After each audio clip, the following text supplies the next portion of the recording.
Grumpy Granny, my eBay queen, flipping treasures and now the rap scene, sourcing deals, packing right in the reselling game. I'm shining bright. Be on the lookout, that's the key. Grumpy Granny's on a flipping spree. From YouTube to eBay, I'm in control. Buying those deals, bolo, bolo. For thrifting addiction, I built my name. Waiting for donuts, it's a numbers game. But I stay humble, it's all about the grind. Persistence and passion are intertwined. Be on the lookout, that's the key. Grumpy Granny's on a flippin' spree. From YouTube to eBay, I'm in control. Finding those deals, bolo, bolo, bolo. Quick, grab those 501 Levi's.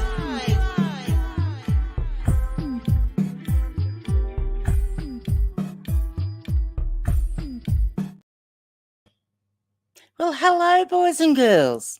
How are we all? Wasn't that clever of me? Instead of that boring old countdown thing that usually happens with the numbers, I just thought I'd give you all a little treat. So what do you reckon about that? Well, let's see who we have got in tonight. It's bloody hot, so no makeup, no lipstick, because it'd all be melting off me anyway. So 38 we had here today, which in old school thing is 100 degrees. So Graham was first, and he's given himself a little medal. So that's very good. Well done, Graham. Hello, Liz. Good evening.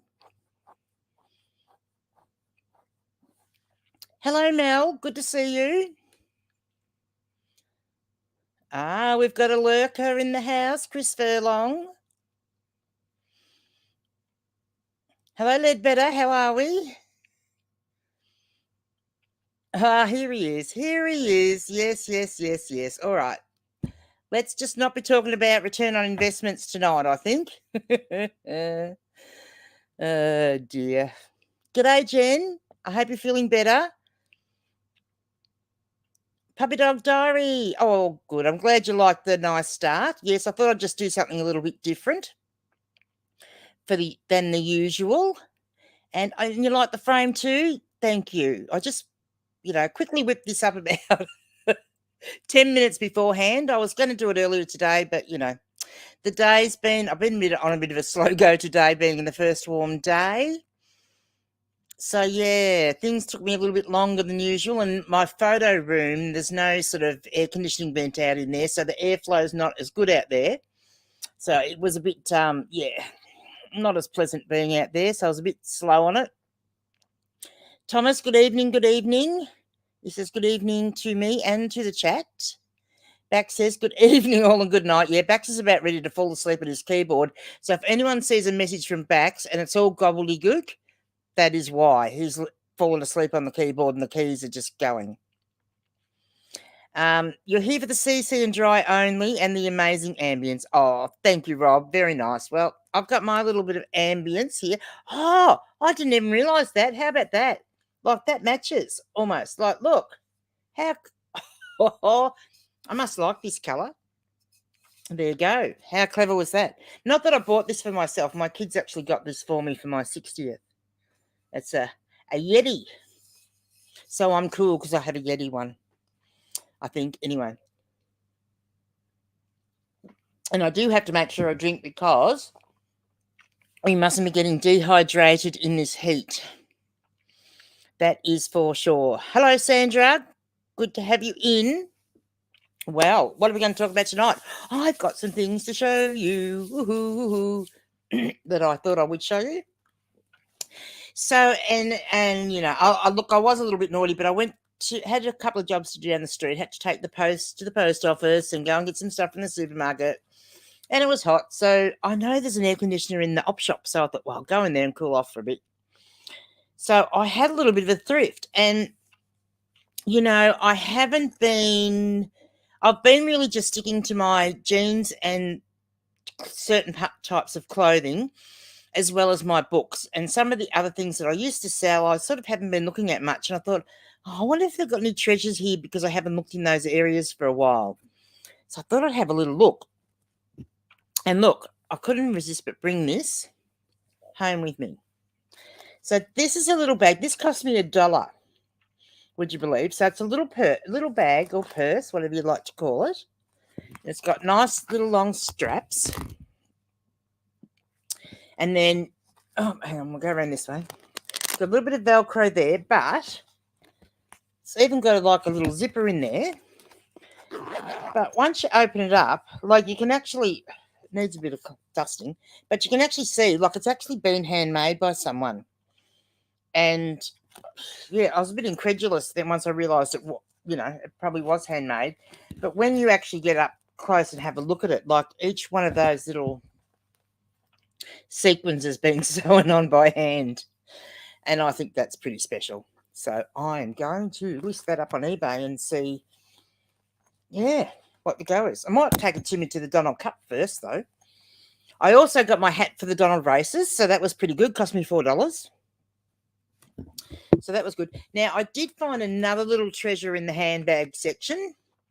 Better catch up on see what people are saying first. So Liz says, I think they mean water when you mention drinking. Oh, yes, but look, any fluid's better than no fluid, I figure. That's my theory anyway. G'day, Bronnie. Good to see you. Rob says, that's a day's worth of pills for the orderlies told for you. Yeah, something like that. So I found something else in the handbag section, and it's this little evening purse. Nice little bit of gold. Oh, can we see the sparkles? If I can get in the light so that you can sort of see the, because it's got a real, there we go, real shine to it and a bit of lurex thread through it and everything. And then it's got this really cool little clip on here that's as tight as anything. So anyway, I opened it up, and the first thing I saw was had a stain in it, and I thought, oh, bummer. I mean, I don't know. I've got dry cleaning fluid, but I'm just not sure yet whether I will. Now that I'm actually looking at that, I reckon that looks more like it's been burnt. But anyway, well, yeah, maybe back in the day, because I'll tell you when the day was shortly. They might have had it open with the cigarette in their hand, not looking what they were doing, and it's done that, but I don't know. I opened it up, and there's a little bit of blue paper inside, and I thought, well, what is that? So I pulled it out, and I'm assuming this gives a bit of a hint as to the last time this bag was used. So there's two of these in there, and it's an invitation. It says, to the Warragul District, MUIOOF, the District Grand Master requests the pleasure of your company at a complimentary social evening to be held at the Assembly Hall, Doveton High School, Power Road, Doveton. Enter from Liquid Amber Street on Saturday, 24th of November, 1979 at 8 p.m. To honour Brother W.E. Llewellyn on his elevation to the position of Grand Master of the Manchester Unity IOOF in Victoria. And it says, if you intend to be present, please detach the lower portion of this invitation and return by 1st of November 1979. And non-return will be taken as an indication that you will not be present, and no provision will be made for your accommodation at the social, which I thought was an absolutely really good idea. Like, have a thing that you can tear off, and if you don't hand it in, then you're not coming. But yeah, I just thought that was pretty cool. And that is what we call a bit of ephemera in the reselling world too. So yeah, pretty cool. Pretty cool. Talking of ephemera, does anybody want to talk ephemera? Does anybody sell ephemera? Do you know what ephemera is? So ephemera, microphone's about to fall over. So the other thing that has happened today is that we all know, if you've been watching things with me on live streams and things of late, my laptop's having a bit of an overheating problem. So I was a bit worried about how I was going to combat that tonight. And apparently Octo's got some good brains there and gave me a good tip. And because I was actually going to travel over to Horsham, which is an hour's drive on a 38-degree heat day, to go and get the cooling fan for this, because I'm waiting for the proper Apple spanner to come so that I can actually finish getting the screws off and clean the fan out, because that's all it is. And anyway, he said, try putting it on some ice blocks. So that's what I've done. I've got it sitting on, a couple of those things, Frigibox things. wrapped in a tea towel, and it's done wonders. I mean, I made that whole video without it cracking up or even looking like overheating. So I think it's doing the trick for the time being. I just have to make sure I remember to put the ice blocks back in the freezer after tonight. Will be the thing. Thomas says, list the tickets. Yes, and that will be my intent, and I'll explain a little bit more about the ephemera if anyone's interested. G'day, Dean. Good to have you in. Oh, Dean told me a funny story during the week, but I can't repeat it. G'day, Jazz. Good to see you. Good video this morning. Nice pickups there. Yes, I like watching your thrifting videos. Oh, you get such good stuff at those garage sales. I just don't have them around here. But anyway, I should be happy with what I do get. G'day, Cindy. Good to have you in. So ephemera, if anyone wants to know, is basically pieces of paper. And there's actually quite a market for some of the really like the older vintage and interesting pieces of paper that you can get. And yes, Sandra has asked, are bookmarks classed as ephemera? They certainly are. So I started off collecting ephemera when I very first started getting books to sell on eBay because, as we all know, when you buy books at op shops, thrift stores, you find things inside them, like some really cool things sometimes. And I've been putting them all in a drawer and thinking, well, what am I going to do with them? And I thought one day when I've got a big enough collection, I'll put it all up as an auction and say, this is all the stuff I found out in my books. But yeah, I might go a different route, I think. G'day, Wendy. Tiger for life. Kind of bummers. Jazz says, oh, thanks for watching. We like filming it. Yes, if anybody hasn't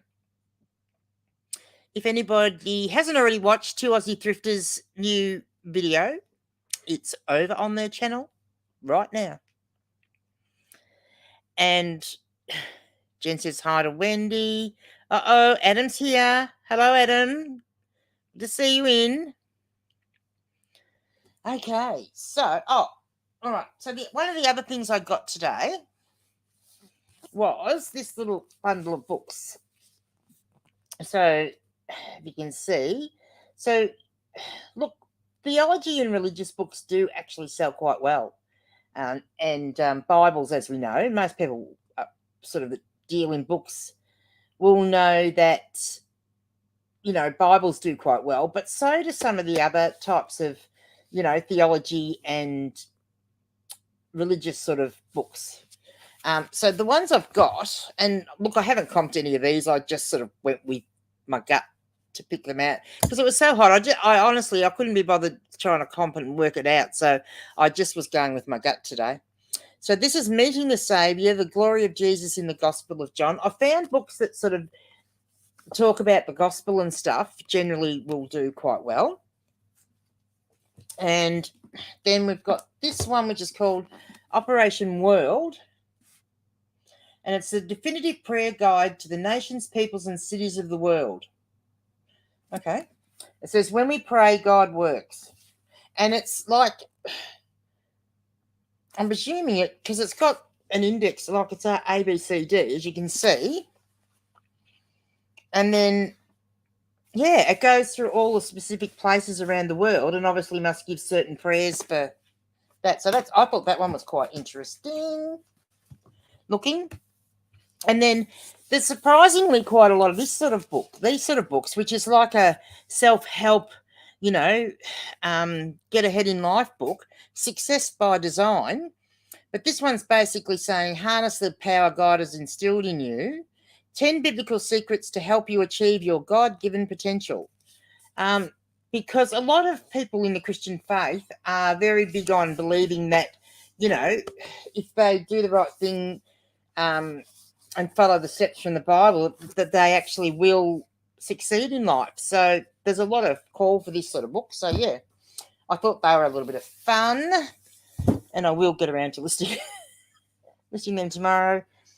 Just put them on the floor. Well, Got to watch that when I go backwards so I don't stand on them. Right. Who have we got next? Bronny said, would that include cards and historical certificates and that sort of thing? Yes, it would. And I've got some examples to show you. Wendy says, that's enough of that, GG. She's referring to me saying, come on, Bombers. It's not even footy season yet. Anthony, Secondhand Gang, says, g'day, has popped in. Jazz said, we sold some old home photos of a famous person recently for some good money. That was different. Oh, very good. Wow, nice. Of a famous person. Interesting. Tell us more, Jazz. G'day, Anthony. How are you?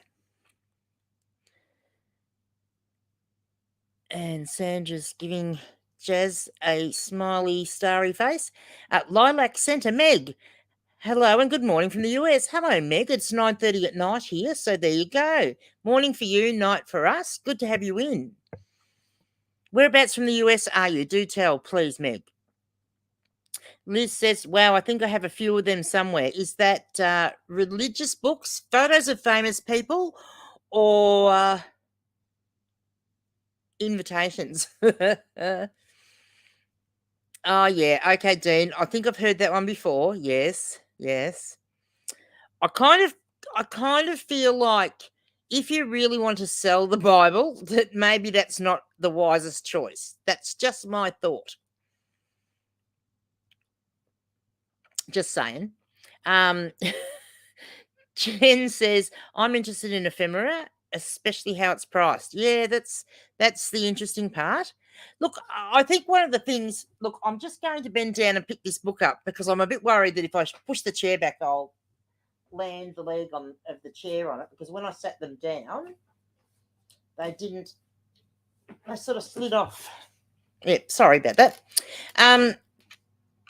I think there's not a hugely big market in Australia, I guess, for ephemera.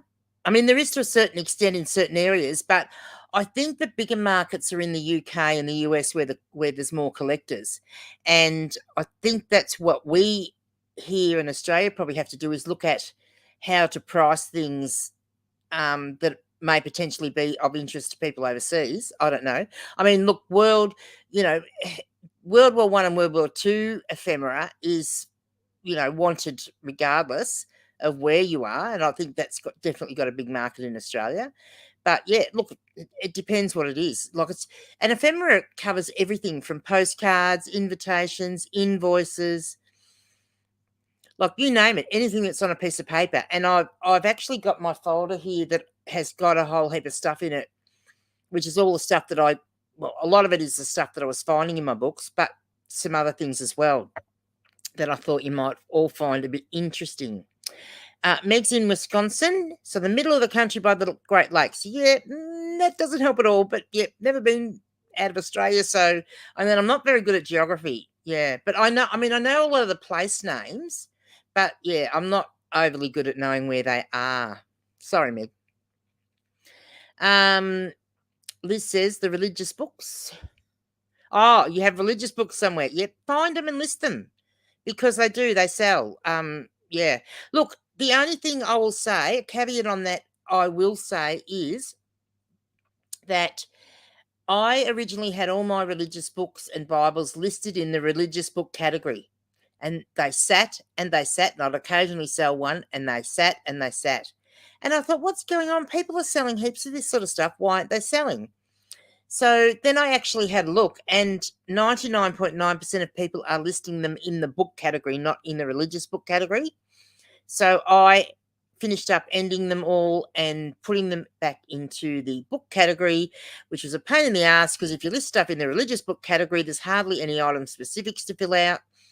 And yeah, when you go from one category to another without starting from scratch, like if you end it and then start it up again and change the category, it wipes out any item specifics anyway. So you've got to put all that information in again. So it was a bit of a pain, but once I put them in the book category, then they started to sell. So yeah, that's my take on it. I don't know about what anyone else thinks. Jazz says, we don't know why they were discarded, but we ended up with some albums of photos of Deborah Kerr. Oh, wow. All hand-labelled and dated. Sold immediately. I bet they did. That's amazing. Wow. Good find. That is unreal. Greeting cards, yes. Greeting cards. And look, I think there's trends with things like the greeting cards and some of the postcards, because once you get out of the antique era up into the more modern eras and you're looking at vintage retro, I think there are trends. Like sometimes it's that mid-century kitschy look that people are wanting, and then other times it might be more of a earlier, maybe a 40s vintage look, or maybe a later 70s, 80s, I mean, a lot of the young people think 70s and 80s are really, really a long time ago. Well, I suppose they are, but, they're not that long ago, really. Jazz wants Dean to say, who do you list as the author, Dean? Yes, I wonder. Used cards, yes. And you know what? One of the things is I always thought, so one of the things I've learned is, because I always thought if you had like postcards, that you're better off with blank ones, and that the ones that have been used and written on weren't any good. Not so. Oftentimes, and I think that's a little bit age dependent too, the older ones, especially if they're older, if they've actually got writing on the back and inscriptions on the back, people love it, and that's what they're after. They actually are looking for the stories behind the items.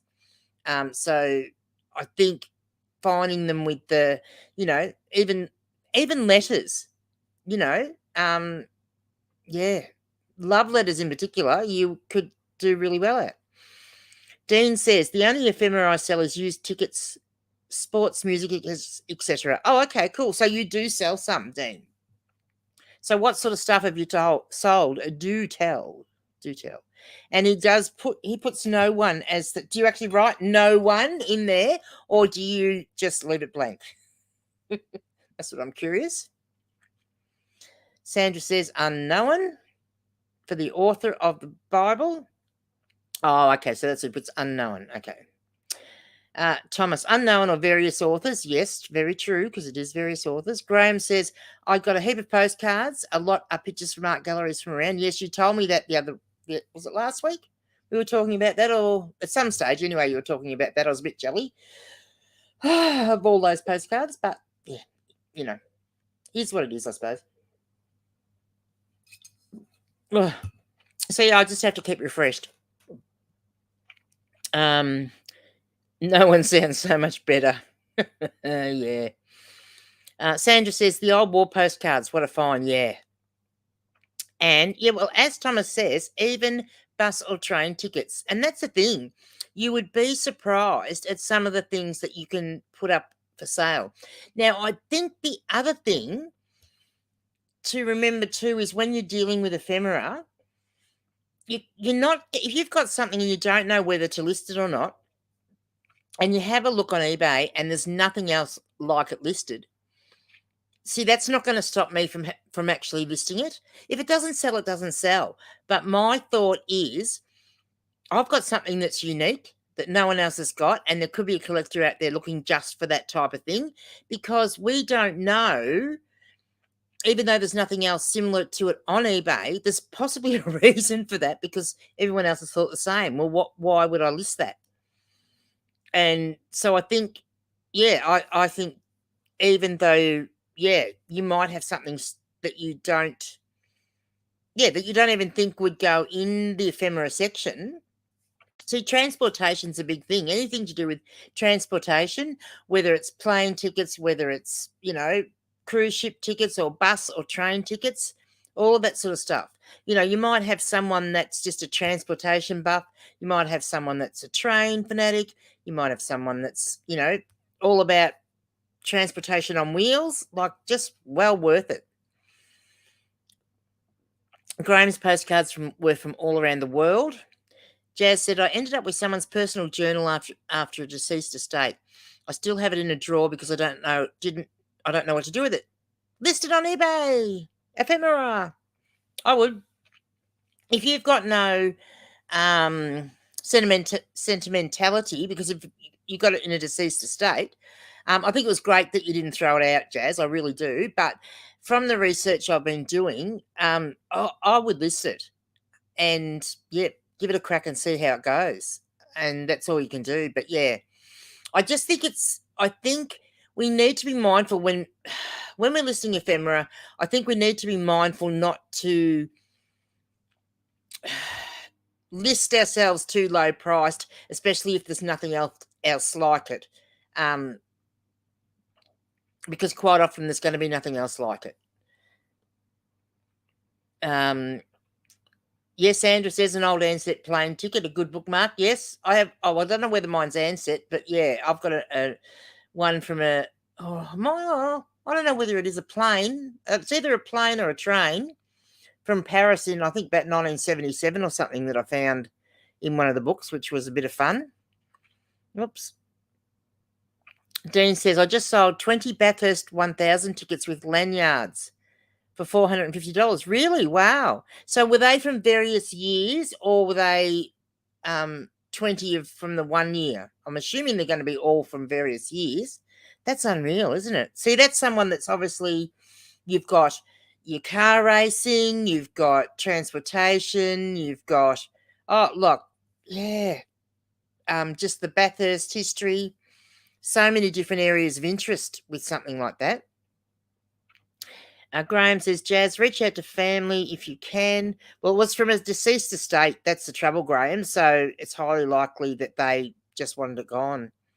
And one of the reasons I started looking into the ephemera, aside from the fact that I was picking up a lot of stuff in my books, is that I've got so much stuff here, photos, postcards, and documentation from when I've done, like, I've been researching my family's history from when I was about 20, which I started quite young.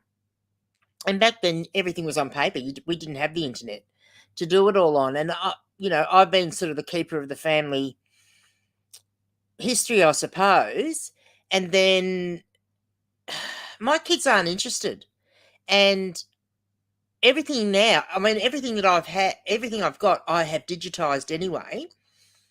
And so I'm sure that they would keep it. I'm sure I could make sure, my intention is to give each one of them a copy and say, right, this is your history. You need to look after this and make copies if anyone wants it, because that way they'll keep it. But if I was to give them, like, I'm going to say, like, about 4 big 60-litre tubs to look after, they're going to toss it. And well, I don't even think if I carked it, I don't even think it'd make it out of the house. They'd chuck it in the incinerator out the back, I think. So I would rather someone have it that would appreciate it, because I just don't want it getting chucked. That's my thought. A good one was a big day out ticket in 2002, posted to New York. Cool. That's good. And I'm guessing there you've got the particular bands that they like too, would have made quite a difference. Anthony says, Aston Shorts hopes you're behaving at Nan's. I can't win Pokemon cards tonight. Yeah, I know. No, yeah, exactly. No Pokemon cards tonight. But boy, Ashton Shorts won the coolest Charizard. Oh, amazing. Have you got, Anthony, do tell, have you worked out any idea of value on it, roughly, and that without grading it? Because you're thinking about getting it graded too, aren't you? Like, that's how good it is, this card. He won that on Chris Furlong's live stream, which is really cool. Jazz said, I feel too weird. The few pages I glanced at were a lot, but no family to contact here yet. And that's the thing. And I think if someone's put that in an estate sale, that's sort of saying stuff, isn't it? Dean said those lanyards with the tickets were different years. Me. You. Yes, I am behaving myself. Trying to. Vaya Playing Shop says, "G'day, I found a vintage Shirley Barber baby book and some pages were filled in. Unusual name, so looked it up, and the girl is on Facebook, around 20 years old now. Not sure if I should reach out and offer it to her." Well, look, I guess you could. She'll probably think you're balmy. She might think you're a bit nutty, but like, yeah, it'd be worth it, wouldn't it? I mean, I think reaching out to someone with something like that is probably as yet. So I will tell you a little story, boys and girls, without telling you any names. So some of you may or may not know, but I'm adopted. And so when I was 35, I found my birth mum, and she had 2 sons. So that was 2 half brothers I had from on my maternal side. And then only a few years ago, like I'm going to say 2019, the year before COVID, I because I knew I had information about my birth father, even though he's not on my birth certificate. I had enough that I knew I'd be able to find who he was. And I thought, oh, look, he's probably getting old now, because my birth mother's passed away. And I thought, oh, he's probably getting old now. I probably should find him before, he carks it, So, yeah, long story short, I found out who he was. And as it turned out, one of his sons, who's my brother now, well, he was my brother anyway, but now that I know him, Mike, he is into genealogy too. And he'd already done a DNA test. And even though I had enough information to know that that was the right family, we just felt that maybe I should just do the DNA test anyway, just to be sure. So I did, yes, sure enough. And I've been saying, so I've got 2 brothers that I have regular contact with and get along very well with. It's been absolutely wonderful. Still haven't met my birth father yet. That's a whole other story. So, yeah, only a few weeks ago, because I kept saying to the boys, if I've turned up, there are going to be some other people to turn up. Because one of the reasons I had put off finding my birth father is because in the information I had, it said that he was married with 2 children. So I knew that there was other family and that it could be very upsetting for everyone if they didn't know. Anyway, I did the DNA test and everything. And then a few weeks ago, sure enough, well, not another one of me, but someone who comes up as a nephew for me and a nephew for my brother Mike. So, yeah, there's another one of me out there somewhere. Now, that's a whole different ballgame, because we have to contact someone and say who's very likely expecting that they're researching because going by the family tree this person has uploaded, they're actually thinking that they're researching their family tree, that they think's their family tree, and it's not their family tree. So there you go. So I think reaching out for someone about the baby book isn't so hard. Graham says, I bet Chris Furlong is still crying in his pillow about that one. Yes. Should be correct. Hi, Kerry. Good to see you in the chat. About $250 we've sold it for, seen it sold for in the past. Wow, that's amazing, isn't it? Absolutely amazing. I'm so happy for him, like for Ashton. That's great. Playing Reach Out. Yeah, we are, aren't we? Playing Reach Out. Kerry, hi, Grumpy Granny. It's Ashton, not Kerry at all. I'm always a good kid at Nan's. I am keeping my card for a house. Oh, now, yes, I had heard that you are going to keep your card until you are old, much, much older. And by then it would have escalated in value and you'll have plenty of money for a house deposit. I think that's a very wise idea. And I think you're a little entrepreneur, is what I reckon. So there you go. Amazing story, Gigi. Thank you, Val. Oh, yeah, that was the short version of that story, and I couldn't go into it because there's a little bit more to it, but yeah. Let me just say this. I'll kind of give you a hint. I don't want to say too much, but So my brother lives in one of my brothers lives in Melbourne, and he lives in a particular street, and we believe that the person who is our sibling lives in the same street in that suburb in Melbourne. They don't know it yet. So it's mind-blowing. Really? It is. Wow. Jazz? Older than Gigi? No, I'm not older. Oh, so I'm in the middle. So, so yeah, my birth father was married and playing around a lot on his wife, who then ended up leaving him. So my brothers hadn't had a lot to do with him, with my birth father either, until I came into the picture.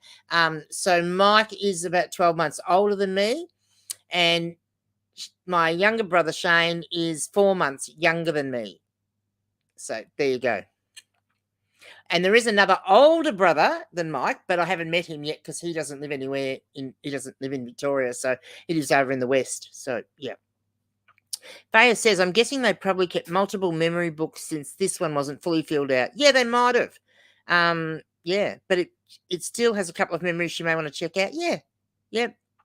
The only thing I'm going to say is yeah, just carefully how you word it, I guess, so that people are more likely to think you're a scammer than they are being genuine. So I guess, even if you take a picture of something to show her that you are telling the truth, sort of thing.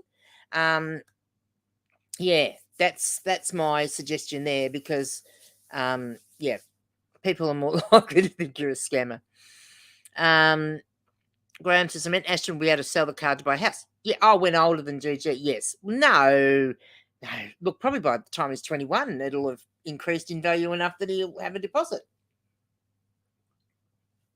Well, you never know, do you? You never know. All right. So let's have a look at some more ephemera. I have a bit of a big folder here full of stuff. Oops. Vaya says, imagine doing the dirty on your missus who is caring for your tiny babies. Yes. Let's just say that's possibly one of the reasons I haven't met him. I have a text relationship with him. I guess COVID was a saving grace for me, because it meant that I had an excuse not to meet him. And then, of course, I'm still recovering from back surgery, so I couldn't travel down, and that. So, yeah, I'm just sort of, yeah, it's a hard one. I mean, I kind of feel like I would need to and want to, and I'll regret it if I don't. But, yeah, just a toughie when you know the lifestyle you live. Melvillous earrings, Mel. That's actually hard to say, Melvillous, till you get used to it. G'day, just listening while crafting. Oh, very good, very good. I need to, I was going to actually, yes, I will get in contact with you to see if you might be able to do a little commission for me, but we'll talk about that. Right, so one of the things I found out about with regard to ephemera, like we all know photos are a good thing to do with ephemera. Oh, Vaya says, if I decide to meet him, I can vlog it for us all. Yeah, not happening. I don't think, maybe I could film it for you all. That would be fun. Right. So one of the things with photos, and even more modern photos, Graham says I should meet him before he passes. Yes, I know I should. It's just, it's just a bit hard. Are collections of photos. And that can be a collection of any type of photo. Like you might have some wedding photos, but this was one little lot that I came across in my photos. And I mean, I've digitized every single real photo that I've ever had. And some of these are duplicates of photos that I've got, because some of these are like we had a copy and my uncle had a copy, and, so on. So I don't really need multiple copies, but I came across these ones, which are like farming ones. And this is, actually, I'll find the photo first of the truck before it got burnt out. So this was my dad and his brother ran the farm after my grandfather died. And so my uncle, he was the truck driver, and so he would drive the grain into the silos while my dad drove the harvester. So there's the nice shiny truck there, and then it kind of caught on fire one day. And, yeah, got a little bit destroyed. I think that was the last one of that. And then this is, so I think this is like one of my dad's cousins. He was a carrier in town. So he, would deliver stuff for you. If you needed furniture delivered or whatever you needed delivered in his little truck around town. This is one of the harvesters from, I'm going to say that one's probably about the 70s. But if you have a really good look, I don't know whether you can see, if I bring it right in, but see it's bogged. See how bogged it is, how deep the wheels are in the mud? Apparently it rained. And this is a picture of my grandfather with an earlier truck that they had. Yes, and he was a very well-built man. And yes, there is the bogged header again. See, it's on a bit of a lean going down the front. I thought it was funny. And here, in case you don't know what happens, how they get the grain in the truck, so the harvester pulls up to that hole in the roof of the silo, puts the grain in there, and then when the truck comes in and out, once it's empty, it comes back, sits under the end of, that's an auger, the yellow thing, and they put it in there. So that's, yeah. So that, to me, from the bit of research that I did, is like a little collection of photos that you could lock together and sell. So, yeah, I just thought that was an interesting little bundle. And, of course, look, we've... Oh, look, there's a better one of the bogged header so that you can see the wheels right in the... Well, that didn't happen very often because it's usually so dry here during harvest time. Look, we've all got... we shouldn't say we've all got. A lot of people have probably got things like this, which are year-old antique, more the antique era photos.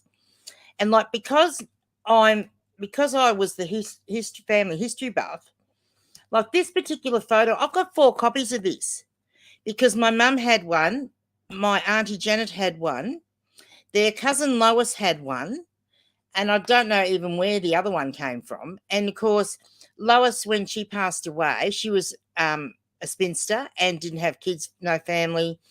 So her stuff like this came here. My auntie's children weren't interested in photos and stuff, so their stuff came here. So, you just finish up with, stacks. I think I've got like about 4 of this one too. So that's my great... Yeah, that's my great-grandma and a great-auntie. But, yeah, like there's just lots of these sort of ones on the cards. And so it's a matter of working out what will go together. If you've got several, you can make them the bundles worth more, I guess. And lot several of them together. I wouldn't lot. I think there's enough value in them that I wouldn't be lotting them like with 100 photos. I wouldn't do that. But if you can be a bit more specific about the genre or what's in the photos and match them up to other photos, I think you can, do quite well. And like even these are something that you would go quite well. So that's one of the schools. So that's the Donald Primary School in 1887. No? Yes. Is it? Yes, it is. So, there's probably not a lot of copies of that around. So there'd be a lot of people interested in that particular photo. Let's have a look. Graham says, so what do you think the lot of photos would be worth? Look, it's hard to say because there's nothing to compete against. So I think you can only guess. You can put You can put stuff up for auction. That bothers me. But I think what I'm going to do is decide what I'm going to be happy with. And I'm possibly going to try put some up for auction, starting at the lowest possible price I would want. And like I'm going to say for this, these farming photos, people want stuff like this because vehicles, farms, that sort of thing. I would think you should be able to get $3 to $5 a photo. So what have we got? 1, 2, 3, 4, 5, 6, 7, 8, 9. So there's 9 photos there. So that would add up a bit. But the other thing I also think with this particular lot, it's not just farm pictures of the farm machinery and stuff, but like then you've got the additional factor, you've got photos of the burnt out truck, which is unusual again. So you've got the unusual subject matter. So I'm not quite sure. I might separate the ones of the truck out and put them together, maybe. I don't know. Still working on that. So yeah, lots of, and some of these are just, oh look, same photos.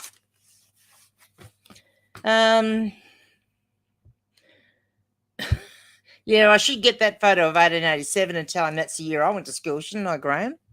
Where's Octo wants to know? Sandra wants to know, Dean, do you sell photos as well? Now, there are what people had were calling cards, which are smaller ones. Then you've got cabinet cards, and that is a cabinet card, I believe. That sort of size is a cabinet card. So I'm sort of just, I have sort of learnt those a little bit, but not that much.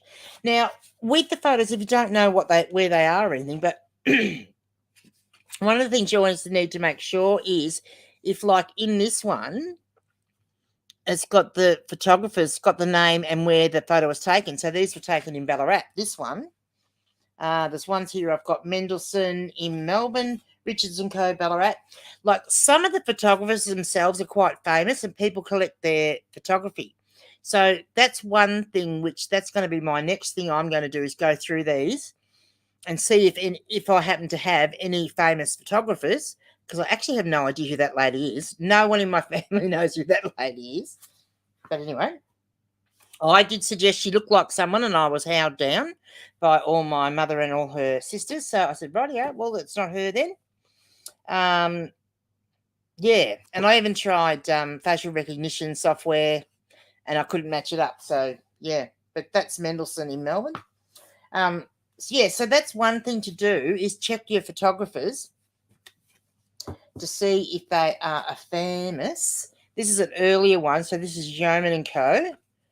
So this is another. I have a big box of unknown thing. Facial recognition software was really good. It did help me match up quite a lot of people just from detailing their facial features. So I didn't actually use it to match photo to photo. What it actually did, the one that I used sort of gave you a breakdown of what the specific features were. And so if I put a photo of someone when they were younger in, and then a photo of when they were older in, and their features would be the same. And so, I must have been talking too much this week. My voice is getting a bit hoarse.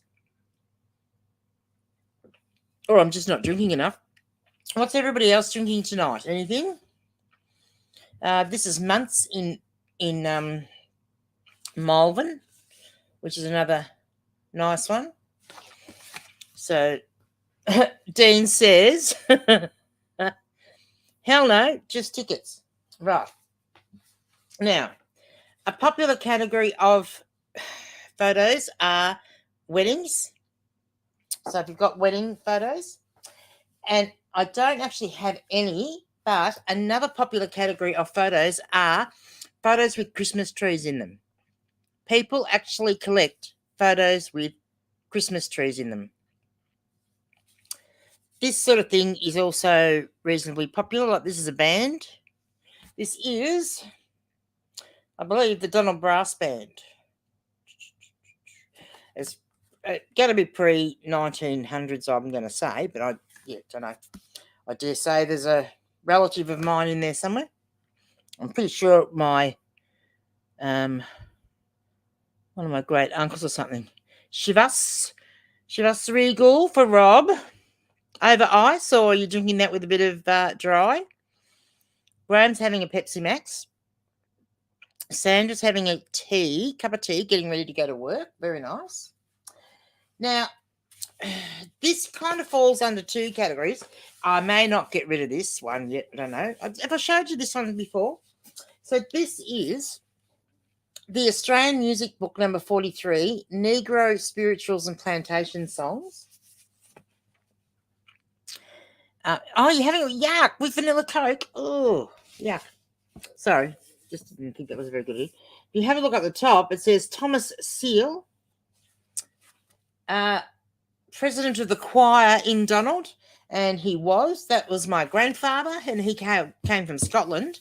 He had a beautiful singing voice, and he was president of the Presbyterian Church Choir, and this is one of his song books, music books. So I mean, I will at some point. I just haven't quite decided whether I'm ready to give it up yet. Debutante photos are another thing. All right, enough of the photos, she says. Let's see what else we can find. And ask me questions if you have questions. Nobody's are you all suffering from heat exhaustion today? Or something? I think. Right. We have some things like some little prayer books. Now, most of this stuff is stuff I've either found in books or, like, I actually think this might have been my uncle's, the Catholic prayer book. But yeah, I mean, these are things that you can't get these days. So, people do collect them. This is my favourite one.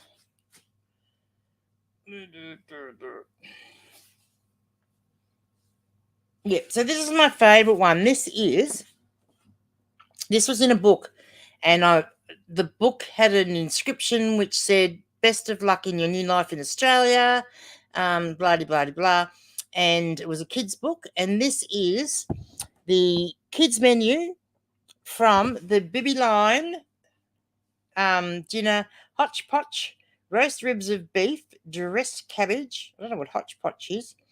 Brown and boiled potatoes and sago pudding from the Cheshire is the ship on the 15th of March, 1951. So someone that was emigrating to Australia.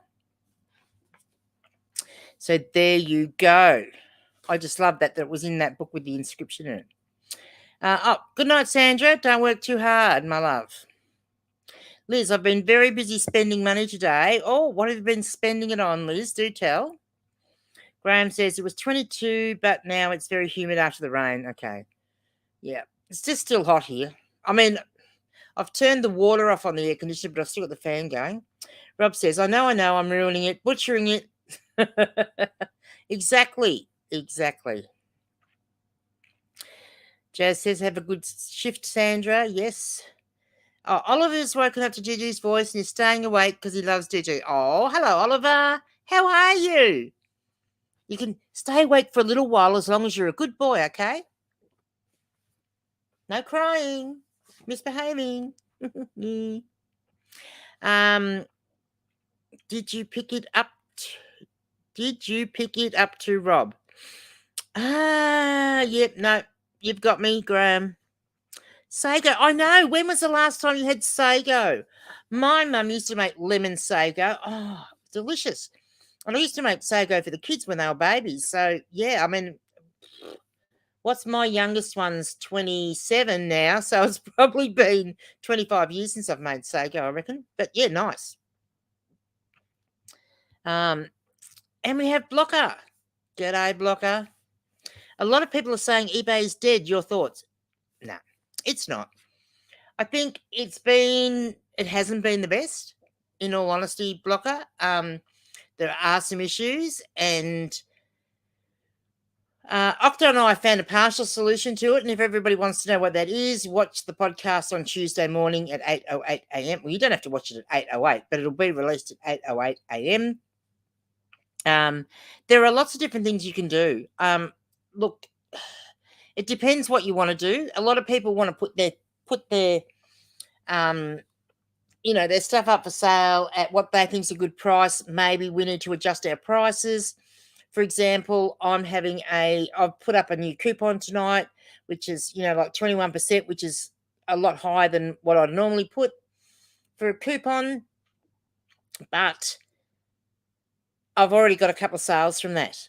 I had a sale from that within sort of a couple of hours of starting that coupon up. And,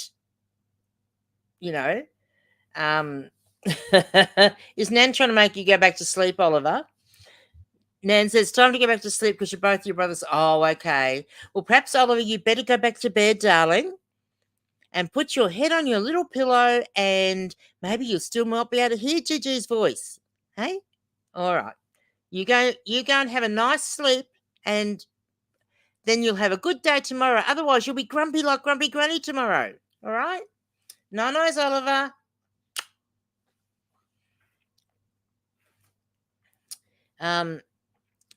Where are we?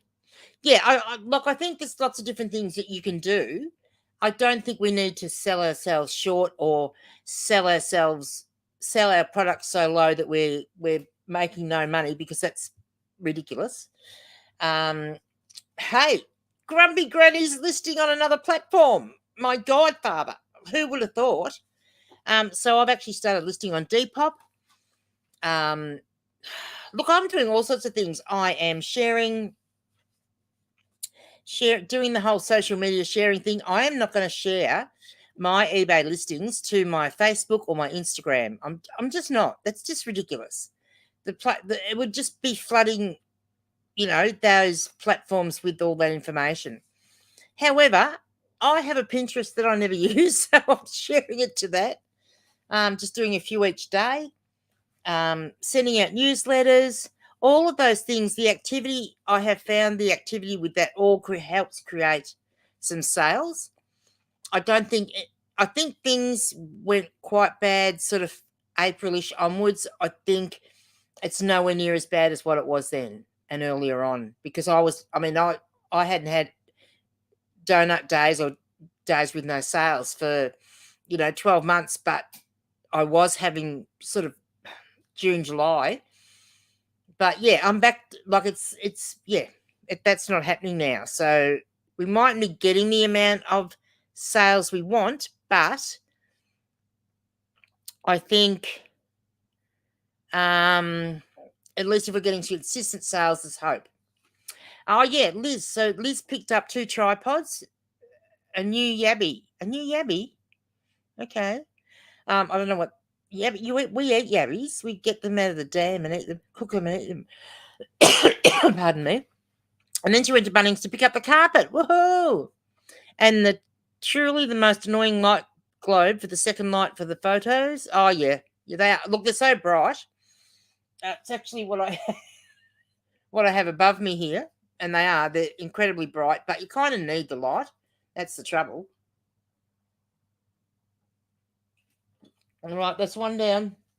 Oh, better get the next one ready.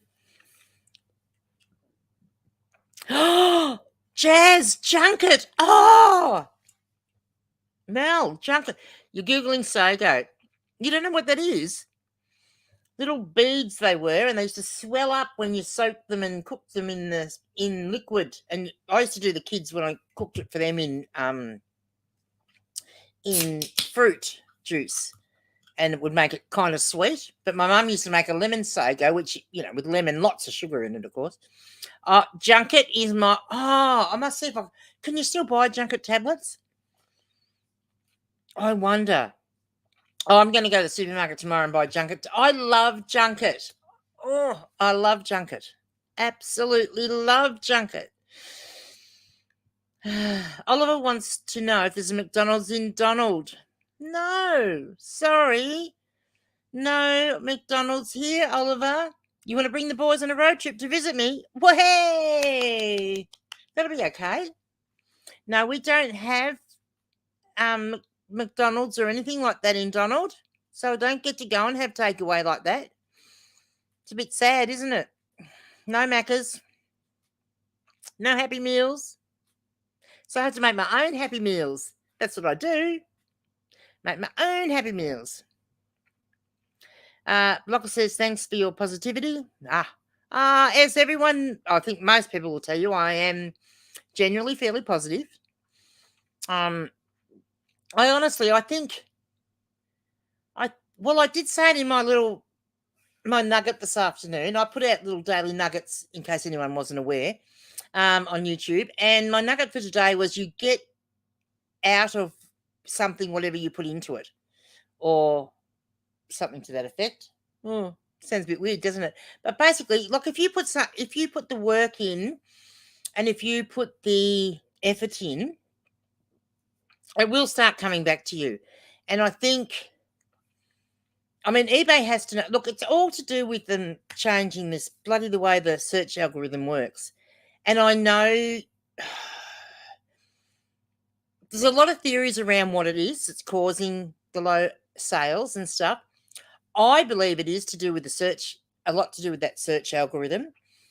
And I honestly believe that after a certain period of time, our listings are hidden, or basically not getting put in front of everyone, because Octo and I we've done the store reset, which if people have looked at other people's videos on YouTube, you will have seen that, and we have given it a run. We've tested it for you so that we can tell you. You've got no idea. You'll have to. I hope you can still buy Sago. Can you?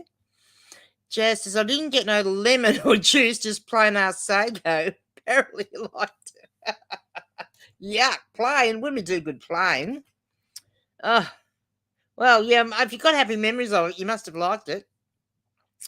Thomas says, when you have slow sales, it is a good time to start going through your listings and fix them. Yes, if needed, and add item specifics, add more photos or better ones, lots of improvement. Exactly. And, that's the thing. If you've got the time, do all that sort of stuff. Don't just keep listing new stuff but not fixing everything up. And I guess doing the which you'll see. I won't talk too much about it tonight because you will see it on Tuesday in the podcast, which in case people don't know is I should put a link for that in, unless is there someone else? No. So I do a podcast with an octopus, for those that don't know. And his name is the Disgruntled Octopus. And whilst I'm always generally positive and happy, he is not. But if you go over to his channel and subscribe, because we're having a competition at the moment, very friendly one, of course, as to who can keep up most subscribers, which I'm currently winning by far. So, yes, but Octo will donate extra money to Blake's Movember fundraiser if he can get in front of me. Not a hope. Not a hope. That's what I think anyway. I'll just put the link. So this is Octo's channel. So if anyone that's not, thank you, Mel. Thank you. I wasn't looking. Anyone that hasn't subscribed to Octo's channel, please do. Because he's a fair bit behind me. So let him catch up a little bit, get a little bit closer. Would be all right. I'll say that now. Liz said we had one that was about 6 years old. Yabby died the other week. The lady in the pet shop had to separate him because he was pulling claws off the other yabbies. Oh, so you had him as a pet? Oh, okay. All right. Different. Gosh, my mum would have been munching their head off. She loved yabbies. Rob says, even as a seller, I find it difficult to find the item I'm trying to comp. Exactly. Now, I've been doing I have been doing some strange research the last 2 weeks in particular because it was really bugging me, the whole search thing. So I am going to make a little bit of a video about that soon.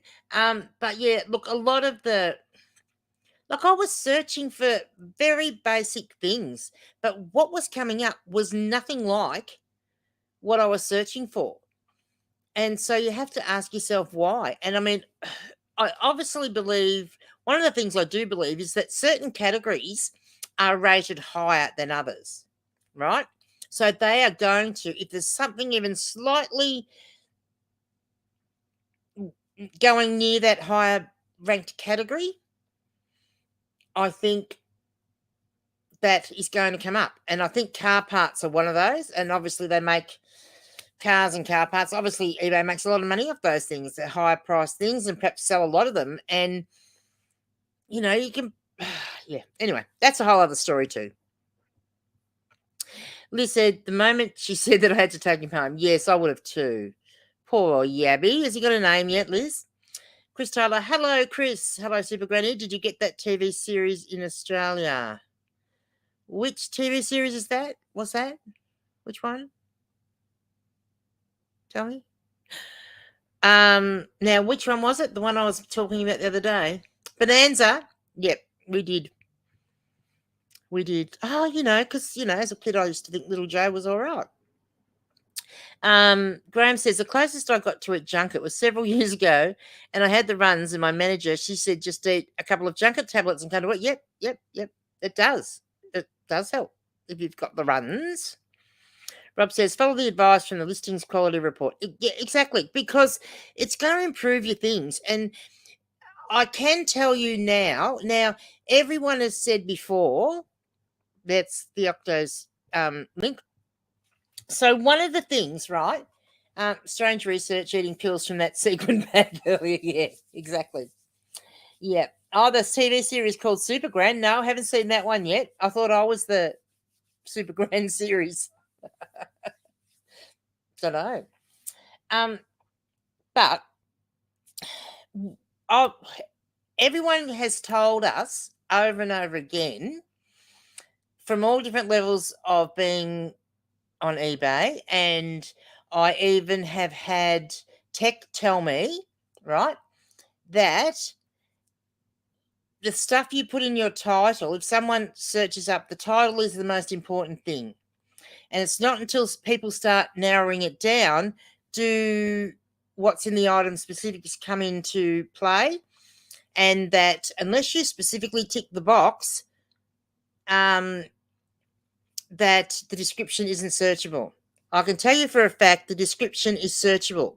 If you search for, example, if you were to search for Christmas decorations, you may see shirts come up and think, what are they there for? Cotton shirts. And it'll be because someone has written in the description, perfect for a Christmas gift. The word Christmas is in there. They are going to come up in your search results. And I heard it, didn't believe it. I've proven it. I've done it myself multiple times. So yeah, what is in your description is searchable. So you can put extra things in there if you've got room and stuff to do it. Just saying. And look, I have another ship menu in amongst my ephemera.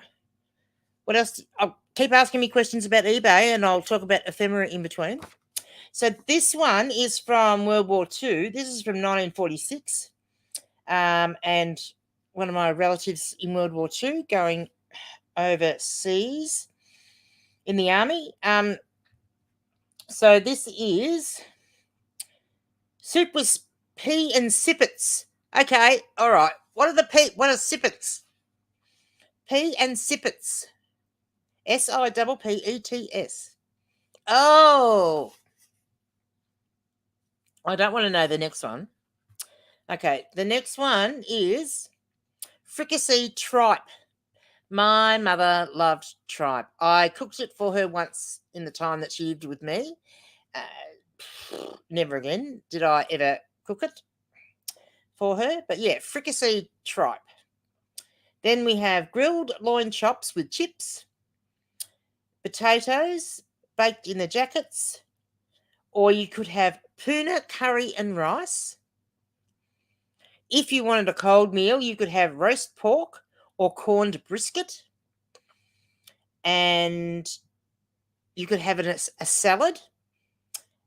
For sweets, there was bread and butter custard and fruit in season.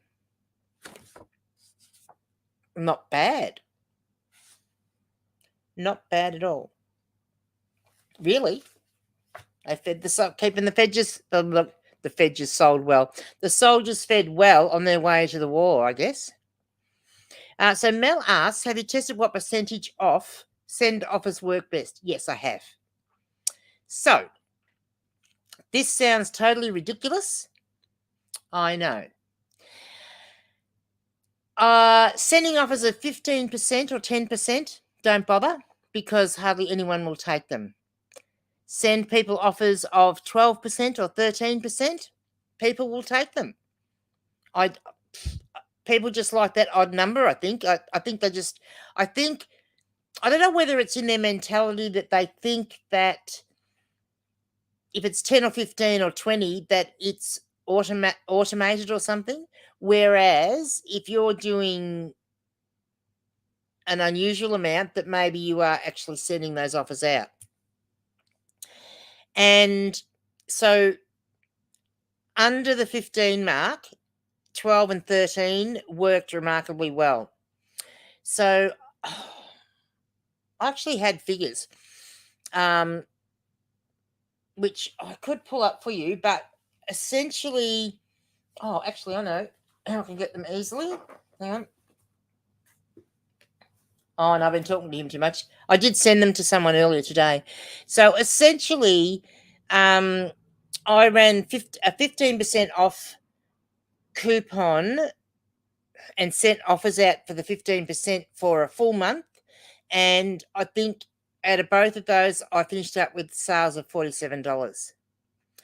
So the next month, I started at 10% the following week. That didn't work. I then jumped to 12%.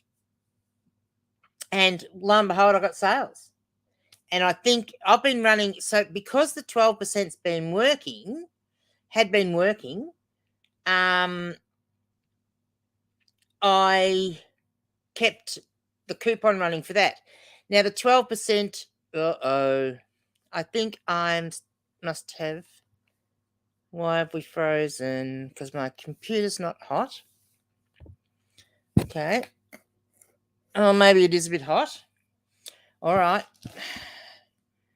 Going to a backup plan. I know you can still hear me. Well, look, it's because Octo's come in. That's why I've frozen. Everything was going perfectly fine until Octo's come in. How about that? I'm just going to see if I can get the link up. I don't think I can because it seems to have frozen. I don't think it. Yeah, no, maybe it is a bit hot. Maybe if I flip the ice packs over, that might help a bit. We will see. I presume you can still hear me. Always the villain. Yes, you are. Always the villain. We were talking about you earlier, Octo. So Mel says, I tried to test it but couldn't see any difference. But then you were using... Exactly. Don't use the round numbers. That just floored me, the difference. And the other thing is, so now where I was going with that was, after a while, that 12 and 13% for sending out offers wasn't working as well. So I started going upwards, and as I said, 15 wasn't working. And so I went to 20, nothing. I went to 21 and I started getting people to accept those offers. Not in big numbers, but they were accepting. So 21's the last one that I've tested, which is what I'm on at the moment. I'll stay on 21 for another week, and as well as having the 21% coupon for 3 days. I'm going to see what sort of sales I get out of that. So yeah, it's yeah, it's very interesting. Very, very interesting. But yeah, you need those, definitely need those odd numbers, that's for sure.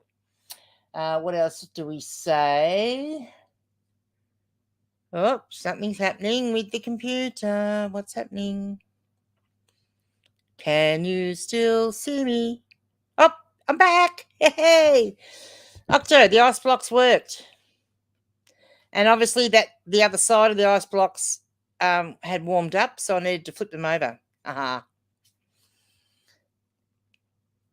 Oh, what are you all saying hello to Octo for? Goodness me. It was just funny. I did know it froze. What do you think of the overlay, Octo? Does it look all right in action? Rob, maybe he can lend you some extra fingers for math. Yeah, well, maybe. I need some of his tentacles so that I can get the screws out of this blasted laptop so I can get the dust and dirt out of it. Octo says he forgot about me. He was watching his beloved Doc Ock beating the horrible Spider-Man. I can't believe that you forgot about me. You know, it doesn't take much, does it?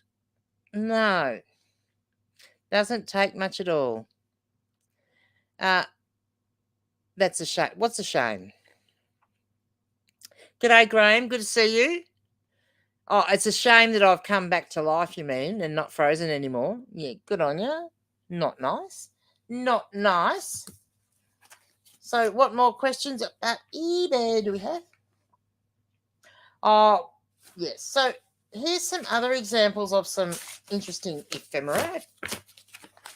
Is that what you want me to do, boys and girls, or you just want to ask me questions? You decide. Oops, you decide.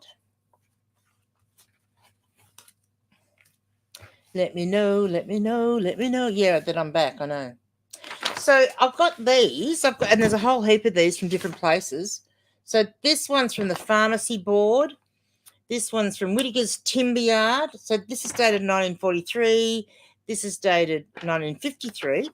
So Lois, that I mentioned earlier, my mum's cousin, that was a spinster, and she worked in a lot of different places all over the joint over the years. These are all her work references. You know, Miss Lois McIntyre was employed by us from this date to this date as a junior clerk. Miss Lois McIntyre was employed by the board as a general clerical assistant. We've got Baldwin Presbyterian Church, the minister, you know, giving her saying what a good Christian home she came from, and you know, she would have thing, and she worked at Elders Smith there, which was before Elders became Elders. That's where they started. Elder Smith Goldsboro Mort Limited. She worked for them for a long time. World War II, she was enlisted and finished up doing secret squirrel business over in Papua New Guinea. And no one knew. And it wasn't until after she passed away and I got all her photos, and there's all these thousands of photos of Papua New Guinea and her over there, and I had to find out what she did. Because we knew she'd served in World War II, but she never talked about it. And I think it was because she would have had to sign the, you know, secret Official Secrets Act or whatever it was that they would have had to have signed with what she was doing when she went over there. And I think she thought she was still under that all the years later, which is quite amazing. Oh, yeah. Graham says, Octo, you missed Gigi showing her school from yeah, you did. 1887. I had a picture of my school from then. You missed it. What have we got here? So this is for professional services from a doctor, I think, or something. 2 weeks. £9.10 for 2 weeks in the hospital. Wouldn't be the same, would it? I have a birth certificate for. Oh yeah, that's Lois's birth certificate there. The way the old ones were back then, with the really nice handwriting on them. This one's really cool. So this is 1918. This belonged to Lois's dad. It's just squirreling away cannibal recipes. I was. Yeah. She was. Well, yeah, she was getting the thing. She wasn't the one that went missing though. It was her cousin that went missing over there. So this is French, and it's actually from the Theatre National. I think it's the National Theatre of Opera, dated the 5th of November 1918. But yeah, it's all in French. I mean, I can work out. It's got dates, so it's 5th of November 1918. Rebecca, and it says who's playing which ones. Rigoletto by Verdi, and it says who's playing all the roles. 7th of November was Samson and Delilah. Then, and Capella, they must have had two things. 9th of November was going to be Hamlet. And 10th of November, Faust. And yeah, then there's a little farewell thing, Le Bon, little thingy on the back. And then there's an advert for some perfume on the back as well. So I thought that was pretty cool. Octo says, make sure you press the like button and the unsubscribe button. No, please don't. Please don't. Please don't. Please don't. But do go over and have you been getting any subs, Octo? Has anyone popped over and subbed to you yet, or or not? Now, someone in my family was a stamp collector, apparently. And this would have been just fantastic, but they've cut the stamp off. Like, honestly. So this is a wedding invitation, which folded up. All in one hit, so it all folded all up into that. Made a little envelope out of itself. And this is from, what year? Fair while ago. From 1917. So this is Miss E. Prentice, who would be my grandmother, was invited to the wedding of her older brother, Percy Prentice. What is Percy Prentice? And he was marrying Violet Etty Martin. And they got married in Chapel Street, St Kilda, which is a bit of a flashy place to be getting married. Always get confused. Back to 23 subs. Yeah, sure you are. I doubt it. Honestly. I do. Okay, so here is the Lord's Prayer, right? And you don't roll your eyes, Dean, if you're still here. But I'll give you the Lord's Prayer in Pidgin English. So this has obviously come from Lois, and on one side she's got it typed out in Pidgin English, and then the English, and then normal English on the other side. Oh, Chris Tyler's just subbed to you, Octo. There you go. Cool. Australia Post sorting machines would eat that in seconds, I have no doubt. But it's pretty cool the way it folded into itself. So here's the Lord's Prayer. Look, I need a drink first. Very dry.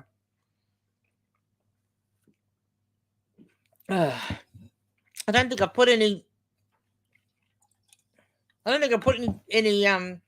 CC in there. Papa belong the fella, he stop on top. That's our Father who art in heaven.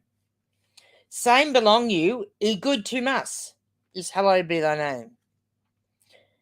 You catch and place belong you, suppose you like me fella can do something, me fella can do below, all same on top. That's thy kingdom come, thy will be done on earth as it is in heaven.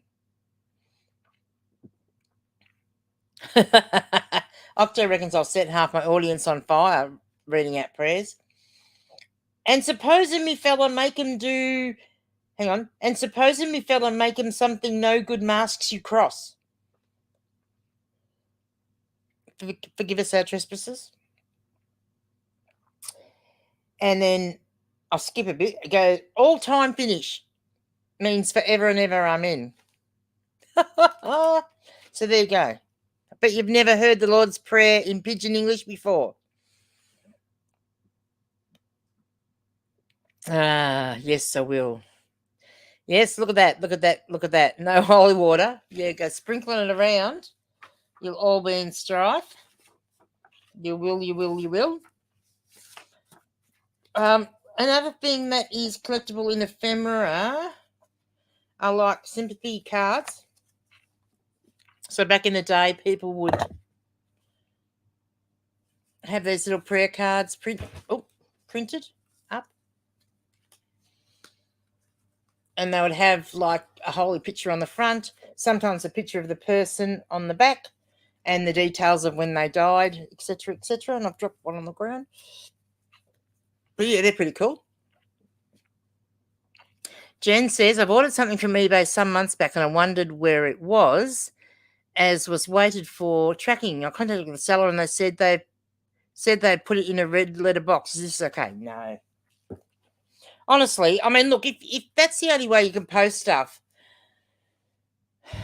no, it's not. Like if you lived in the middle of nowhere, I suppose, or that was the only way you could get stuff posted, no, it's not really okay because you need to. Like, I mean, if it hasn't been scanned, if they haven't got the tracking and it hasn't been scanned, then they'll have to refund you. I would say. Don't know. What's everyone else think? Scotty says, I'm not paying a sub if I have to listen to this dribble. Scotty, that's not very nice. Sounds a bit like how Yoda talks. Yeah, it does, doesn't it? Yeah. Well, maybe they worked out how he talks from listening to Pidgin English. Maybe. Interesting. I think my laptop is going to fry. By the feel of it, it's getting very, very hot again. So, 3 minutes. I think we will call it, which will be 11 o'clock. Because I honestly, it's so hot here today, and even with the ice packs underneath, this is not going to last. And I'm just going to get frustrated with it. Octo says, I have all those Ouija board and eulogy cards from your operation still. Yeah, good on you. Who's got the doll with the stick the pins in? Chris says, you guys need to pop in some lives in the UK. Knight's Life and Cookie and the Haydens are two to look out for. Oh, cool. Cool. I guess it depends on what time it works out there. I mean, certainly we'd do it as long as it's not in the middle of the night. Rob says, I have my letters nicely in trays and hand over the counter. Yes, yes, yes, yes.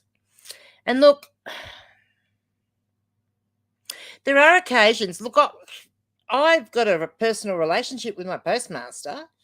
You know, like we're friends. And so I know he and his staff will generally scan them for me while I'm standing there. But there are occasions where I've gone in and like the place is that busy and I haven't wanted to stand there.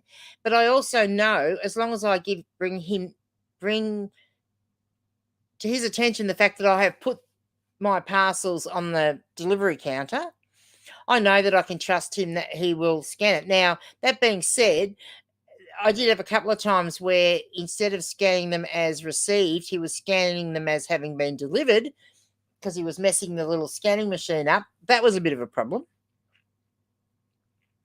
Yes, I think you should be getting a refund for that, Jen. The voodoo dolls, that's it. That I've no doubt. Maybe I can move its arms on the math machine. That's not nice. Night, humans, slithering off to the Octo tank. Good night, Octo. I will see you tomorrow, no doubt. Octo, cheerio. All right, boys and girls, I am going because, as I said, like until I can get this laptop fixed, I'm on a bit of a time crunch with it. Yeah, it's getting awfully hot and it's just going to freeze again. And then I'll have to go and find some more. Anyway. So thank you, though, for joining me tonight. And hopefully by next week, as long as my screwdriver arrives, I'll have this fixed and we will be back on track. So be good, boys and girls. And I will catch you on the next one. I need to try and do a wave, don't I?